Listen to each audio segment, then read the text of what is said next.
రామారావు సంస్మరణ సభలో మాట్లాడుతున్న సిపిఎం పొలిటీ బ్యూరో సభ్యులు ఈ జిల్లా ఈ మండల గారిని కోల్పోయాం.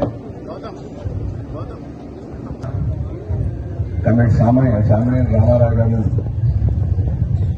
31వ తేదీ ఆయన హత్య గావించబడిన తర్వాత మేము అందరం ఢిల్లీలో ఏకేజీ భవన్లో మన పార్టీ ఆఫీస్లో 9 గంటలకు కూర్చొని ఉన్నాం.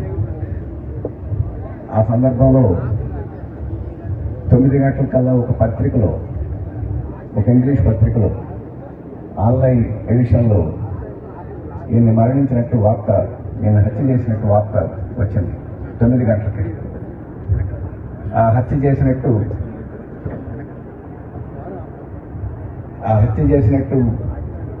ఆ వార్తలో ఆయన్ని కొంతమంది అగంతకులు గొంతు కోసి చంపినట్టుగా వార్త ఉంది. ఇంకా హత్య జరిగి ఇంకా నలుగురికి తెలియకముందే ఒక పత్రికలో వచ్చి ప్రింట్ అయ్యి ఆ ఢిల్లీలో మాకు తెలిసి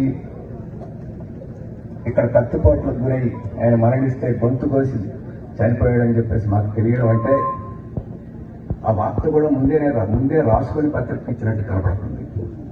హత్య చేయాలని నిర్ణయించుకొని కుట్ర చేసి అంతా పథకం రూపొందించుకొని అది జరిగిపోయినట్టుగా భావించి వాళ్ళు ఏ రకంగా చంపాలనుకున్నారో కూడా దాన్ని అంతటిని చిత్రీకరించుకొని వార్త ఇచ్చినట్టు కనపడుతుంది మాకు అక్కడ చూస్తే.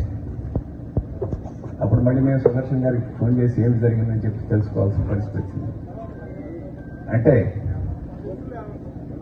ఏదో యాదృచ్ఛికంగా జరిగిన ఘటన కాదు, ఏదో ఆ రోజు జరిగిన ఘటన కాదు. దీనికి ప్రణాళిక పథకం చాలా కాలం నుంచి జరుగుతుంది. ఇక్కడ వచ్చి ఘటన జరిగిన తీరు చూసినా కానీ ఆ రకంగా జరుగుతుంది చేయాలని చెప్పేసి ఖమ్మం జిల్లాలో మళ్ళీ కూడా తీసుకుంటున్న ఉద్యమాన్ని దెబ్బతీయాలని చెప్పేసి చేసిన కుట్రలప ఇది మామూలు హత్య కాదని చెప్పేసి భావించి తన పాలికి గురే ఒక ప్రకటన చేసింది. కమిటీ సామాన్య రామారావు గారిని హత్య చేయడం దుర్మార్గం, ఖండిస్తున్నాం, వెంటనే చర్యలు తీసుకోవాలని చెప్పేసి కేంద్ర కమిటీ నుంచే ఒక ప్రకటన చేశాం.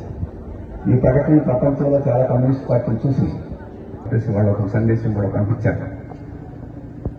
అటువంటి ఒక విలువైన కామ్రేడ్ని కోల్పోయినప్పుడు ప్రపంచ కమ్యూనిస్టు యూనియనే తమ బాధను వ్యక్తం చేస్తుంది, తమ సంతాపాన్ని వ్యక్తం చేస్తుంది.